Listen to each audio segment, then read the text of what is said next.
This video is going to describe the process for rebuilding the database for the acadb services application from one of the database backups that is pushed to Amazon S3.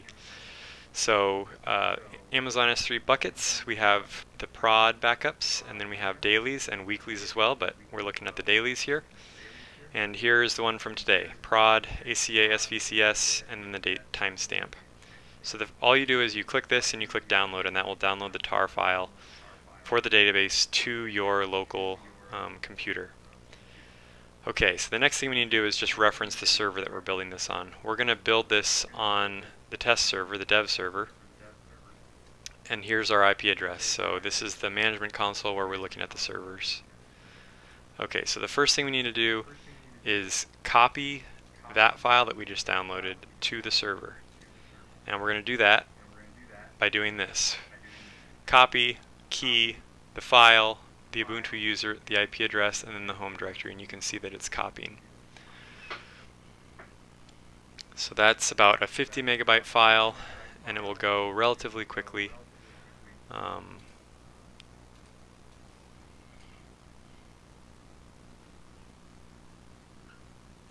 While that's going, you can set up your database. You can look at this dev server here. I'm looking at it in pgadmin.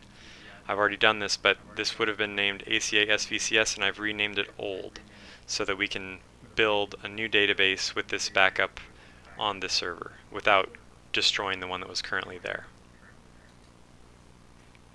Okay, so it's copied. The next thing we need to do is connect to the server. So we're going to use the same SSH key, Ubuntu user, and connect in, like so. So we can list this directory and we can see the file that we just copied right here. The first thing we need to do now is give the Postgres user access and permissions to this file. So I'm going to copy this file to a location that the Postgres user can access. And of course I need to be sudo to do that, so I did it like that. Okay, so now let's go to that folder and list it,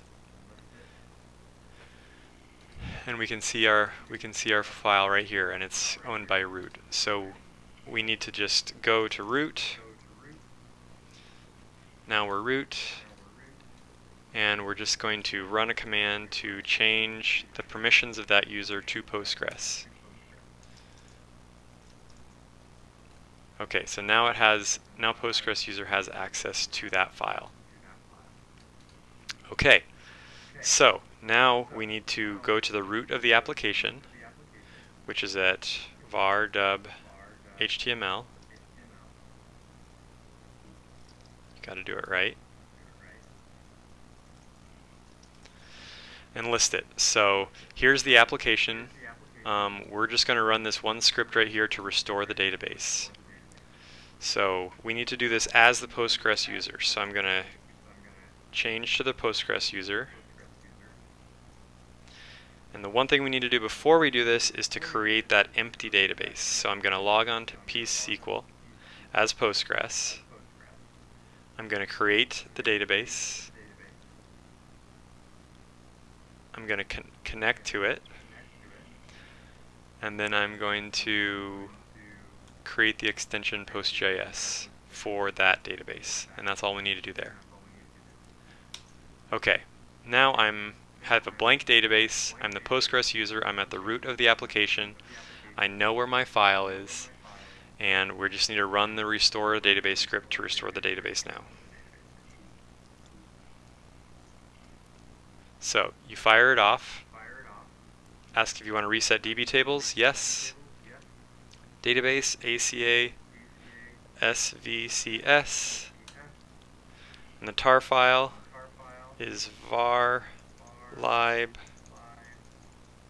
Postgres, and then the text of the name of the file that you copied, like that.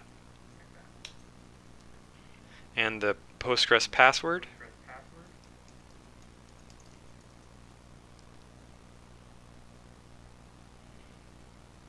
And then it should give you a success that tells you that it's worked. And you can verify that by going back to pgadmin, and we can refresh this host, and we can see that we have this new database. And if we connect to it and look at the tables, we see that we have all the tables related to the application.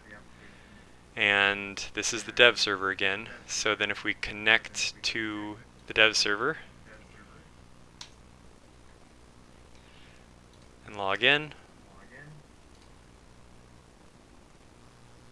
we see the application is up and running, and it is using the most recent database. So that's how to restore the database.